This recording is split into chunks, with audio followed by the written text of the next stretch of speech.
Alors, je suis en compagnie du maire de Bois-Châtel, M. Benoît Bouchard. On va parler d'urbanisme. En tout premier lieu, M. Bouchard, j'aimerais que vous me parliez. On voit que la municipalité est au 3e rang des localités qui sont les plus vitalisées économiquement au Québec, sur à peu près 1000 municipalités et villes. Ça a dû vous faire un petit velours d'avoir ce palmarès-là. Effectivement, on ne peut pas dire que c'est une mauvaise nouvelle pour nous et pour notre population aussi, parce qu'il ne faut pas oublier que toutes ces belles nominations-là passent par la population et les services offerts par la municipalité. On peut parler aussi d'un système qui se reflète par le développement planifié, contrôlé qu'on a proposé à notre population à Bois-Châtel, bien entendu dû à la direction et au travail de l'urbanisme qui travaille là-dessus, parce qu'on a une population jeune, dynamique. On rappellera que 85 % de la population de Bois-Châtel travaille. Donc, on a quand même une population qui est assez jeune et une population qui veut profiter de la nature tout en ayant des services, parce que la population de Bois-Châtel veut des services. On regarde aussi, on parle au niveau des développements, au niveau immobilier. Je pense qu'il y a 3 gros développements qui se retrouvent à Bois-Châtel. Si on débutait avec celui des Rochers, est-ce qu'il y a encore des possibilités d'aller s'installer dans ce secteur? Oui, tout à fait. Si on recule il y a quelques années, quand le Havre-Bois-Châtel s'est annoncé, il proposait un développement de 400 terrains. Comme on dit souvent à Bois-Châtel, on ne veut pas développer en fou, on fait un développement planifié, contrôlé, qui va se répertorier sur plusieurs années. Présentement, il y a la phase 2 qui est ouverte et on parle encore d'une cinquantaine de terrains qui sont disposés. Et d'ailleurs, la construction est déjà commencée ce printemps. Quand on parle, vous parlez du Havre-Bois-Châtel, si vous voulez nous le situer, c'est à peu près quelle hauteur à Bois-Châtel, l'Havre de Bois-Châtel? Pour ceux qui connaissent Bois-Châtel, on se situe sur les coteaux. On va parler à l'est du Royal Québec, sur le chemin des Mâts. Donc, c'est un secteur qui a commencé il y a environ 3 ans. Et déjà là, on pourrait parler d'un fort taux d'occupation. On a aussi le domaine de l'Érablière. Lui, est situé à quel endroit, plus précisément? C'est un autre endroit où les gens peuvent aller s'installer. Effectivement, domaine de l'Érablière, situé au nord de Bois-Châtel. Si on se situe sur des saphirs, on le place entre Calixte-la-Berge et des Opales. C'est un secteur qui est à cet endroit. Et je vous dirais que lui était sur un projet de 4 ans et on n'est pas tout à fait rendu à 2 ans d'inauguration. Et je vous dirais qu'il est déjà fortement occupé. Et de votre côté, donc, au total, si on regarde ces 3 éléments-là, donc on parle des Rochers, domaine de l'Érablière, le Havre-Bois-Châtel, ça représente encore combien de possibilités là, pour les gens d'aller s'installer? Combien de terrains disponibles encore? Présentement, et là, on parle juste des phases qui sont déjà présentement développées. On parle déjà de facile encore qu'il reste une centaine de terrains disponibles à Bois-Châtel. Vous parliez aussi, justement, tout à l'heure, d'un développement contrôlé. Qu'est-ce que vous voulez dire précisément par un développement contrôlé au niveau de Bois-Châtel? Bien, écoutez, l'urbanisme, il y a plusieurs années, avec la direction, avait vraiment établi un périmètre urbain et on essaie toujours de demeurer à l'intérieur du périmètre urbain pour ne pas développer excessivement loin, pour pouvoir préserver nos forêts, la nature et pouvoir vraiment proposer à la population qui veut s'établir des quartiers de luxe, donc des quartiers avec les services enfouis, fils. Écoutez, on parle vraiment de beaux quartiers et c'est là-dessus qu'on ne veut pas le développer trop vite. On veut vraiment y aller logiquement parce que dans tout ce qu'on peut offrir, il faut penser aussi que c'est un développement durable qu'on parle. Là. La qualité de vie, puis c'est vraiment ce qui est important pour la population. Donc, comme vous dites, vous êtes toujours en lien avec tout le côté vert, donc développement durable, c'est un élément que vous tenez compte, je crois, de ce côté-là? Oui, c'est en plein ça. Écoutez, il y a certains secteurs, certaines personnes vont dire, bien, écoutez, quand on fait un développement, c'est sûr qu'il y a beaucoup d'arbres qui sont coupés, on n'a pas le choix si on veut bâtir, si on veut développer. Mais oui, à Bois-Châtel, on tente à reverdir. Et pour ceux qui ont la chance de voir des photos qui datent déjà des années 30-40, Bois-Châtel est plus vert aujourd'hui qu'il l'était dans ce temps-là. Ah oui? N'oublions pas que Bois-Châtel propose à chaque année, depuis 5-6 ans, facilement, on parle d'une plantation d'arbres qui est offerte par la municipalité. Encore cette année, le programme va être renouvelé. On parle d'essences qui sont vraiment contrôlées. On ne veut pas mettre n'importe quel arbre n'importe où. Et on veut faire partager la population à reverdir leur terrain et remettre ça un peu à côté nature. Je trouve ça intéressant ce que vous dites par rapport justement à la possibilité d'avoir des arbres. Est-ce qu'il y a un processus spécial pour les gens? Est-ce qu'ils ont le droit à avoir un, deux? Comment ça fonctionne si les gens souhaitent justement là, avoir un arbre et ajouter à leur paysage, on pourrait dire? Oui, bien écoutez, si on parle de la méthode de fonctionnement, c'est la personne qui veut avoir un arbre doit d'abord s'inscrire auprès de l'urbanisme. Cette année, c'est tout le secteur de Bois-Châtel-Lac-du-Mont. Il y allait par secteur, par district. Cette année, c'est toute la population qui peut en profiter. C'est sûr qu'on a une quantité limitée d'arbres. C'est un coût de 60 $ et ce sont des arbres qu'on ne peut pas planter à l'arrière des terrains. C'est vraiment en devanture ou dans les côtés de maisons qu'on peut les mettre, où on a vraiment là, les coins de rue. On parlait tantôt de développement contrôlé. Quels sont les avantages au niveau du développement, justement, pour les résidents de Bois-Châtel d'avoir ce développement contrôlé-là? Écoutez, d'abord, première chose, si on développait tous les terrains du même secteur, on aurait vraiment des problèmes d'achalandage, de circulation, de contracteurs qui sont là. Puis, honnêtement, les contracteurs et les promoteurs, on n'a vraiment pas une collaboration avec eux. On travaille pour développer par secteur, comme je vous dis. Présentement, on a un directement dans le nord-ouest, un dans le nord-est, puis un dans le sud.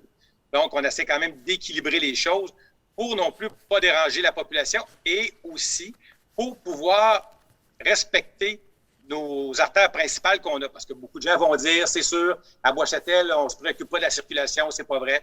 Nos routes présentement qui ont été évaluées ne sont pas saturées.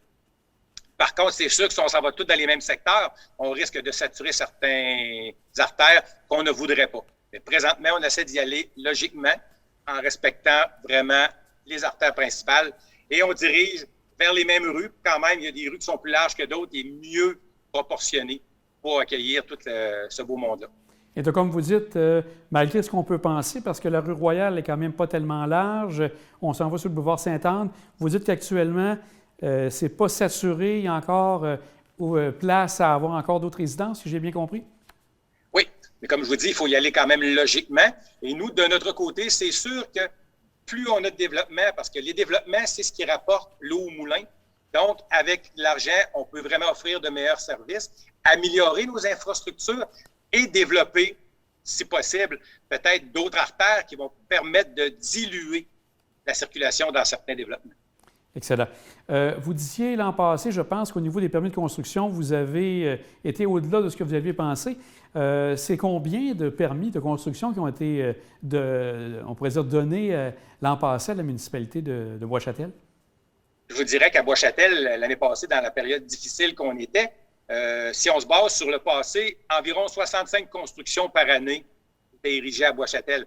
L'année passée, durant la période de la COVID, on a eu 80 constructions de maisons neuves. Donc, c'est pas rien. Et je vous dirais que cette année, on est rendu seulement au mois d'avril et on a déjà 66 permis et constructions débutées à Bois-Châtel sur notre territoire. Donc, on est vraiment en avant des chiffres qu'on avait habituellement de 65 terrains en moyenne par année. Et on peut s'attendre, là, avec l'estimé que vous faites, est-ce que vous pensez dépasser ce que vous avez fait l'an passé? Je vous dirais, ce n'est pas une course qu'on veut faire, mais effectivement, que ça se pourrait qu'on dépasse le seuil de 80 de l'année passée. Par contre, il ne faut pas non plus se leurrer. Beaucoup de problématiques avec l'approvisionnement des matériaux. Est-ce que ça va changer quelque chose? On ne le sait pas. On regardait aussi un secteur de la ville que vous parliez aussi dans le développement. Ce sont du côté nord 200 résidences qui actuellement n'ont pas tous les services. C'est un élément que vous regardez aussi précieusement, on pourrait dire. Définitivement. Ça fait partie encore, comme on disait tout à l'heure, de notre développement planifié et contrôlé. C'est certain que ceux qui n'ont pas de service, c'est des résidences qui sont bâties depuis plusieurs années, sont vraiment situées au nord. Et encore, l'année passée, on en a desservi 15 nouvelles qui ne l'étaient pas. Et on a offert à la population, et on fait toujours voter. D'abord, on ne prend pas la décision unilatéralement. On a proposé à la population les services et ça a été accepté à l'unanimité. Donc, on a procédé. Pour permettre de faire ça, bien encore là, ça prend des sous. Donc, ça prend la collaboration des promoteurs qu'on a en place. Ça prend aussi des taxes supplémentaires parce que, comme je vous dis, on ne fait pas d'omelette sans casser des œufs. Ça prend de l'argent. Et pour ça, bien, c'est nous permettre, avec des développements comme ça, qui nous permettent de nous rapprocher de ces secteurs-là et de joindre les services. De ce côté-là, est-ce que vous pensez avoir de l'aide gouvernementale pour aider à compléter ce secteur-là? Je vous dirais que pour la dernière portion qu'on a faite l'année passée, sur la rue des Saphirs, oui, on était chanceux, on a réussi à avoir une subvention qui nous a vraiment aidé, nous, ainsi que la population. Parce que si nous, ça nous aide sur notre coût, c'est certain que la population, ça l'aide aussi. Et présentement, on travaille sur le secteur de la rue des Opales, qui est un secteur qui n'a pas de service, et des résidences qui datent entre 30 et 40 ans. Et on leur a proposé, eux aussi, le vote a été pratiquement à l'unanimité pour le service. Et c'est ce qu'on commence comme travail présentement. Et pour ça, bien, ça prenait justement le développement de l'érablière qui, lui, est à côté, nous a permis de faire des bassins de rétention pour l'eau, l'écoulement des eaux de pluie. Et c'est tout ça qui nous permet un peu de rattacher le puzzle. Plus on s'étend stratégiquement, plus on peut rejoindre les anciens quartiers et plus on peut offrir de services à notre population. Et soit dit en passant, même les plus vieux quartiers sont maintenant habités par des jeunes. Les jeunes veulent avoir des parcs. Et pour ça, ça fait partie de la collaboration qu'on a avec nos promoteurs à Bois-Châtel. On parle maintenant des permis de construction.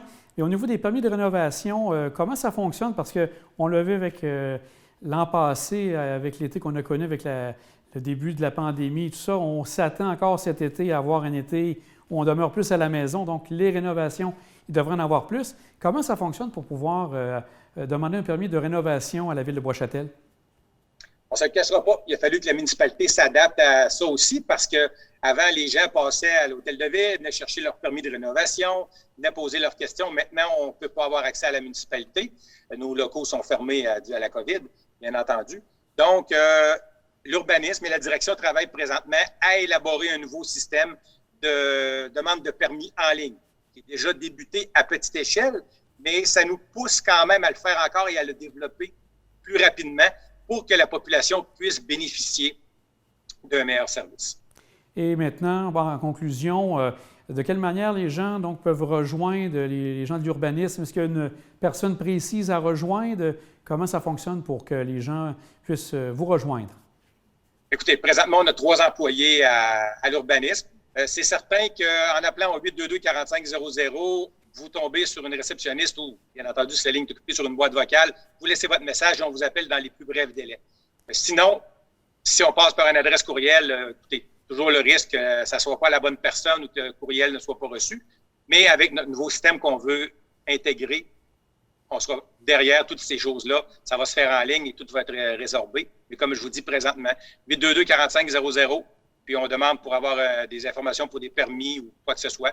Et tout se fait assez rapidement. Et c'est ça, est-ce que les gens ont un délai à attendre pour avoir une réponse à leur demande de rénovation? Bien, c'est certain qu'à 3 employés qui sont ici, on a 2 inspecteurs puis on a un directeur. C'est certain qu'ils ne suffisent pas à la tâche. C'est pour ça qu'il a fallu qu'ils trouvent des habitudes, des structures et un système de travail qui était déjà très bien, mais qu'il faut qu'ils peaufinent. Et c'est pour ça que le service en ligne nous aide et va nous aider encore plus dans le futur. Bien, un gros merci, M. Bouchard. On voit que Bois-Châtel est toujours en train de grossir et de prendre en vitalité. Bravo encore pour le 3e rang que vous avez obtenu. Merci beaucoup pour l'entrevue. Merci, M. Blondeau.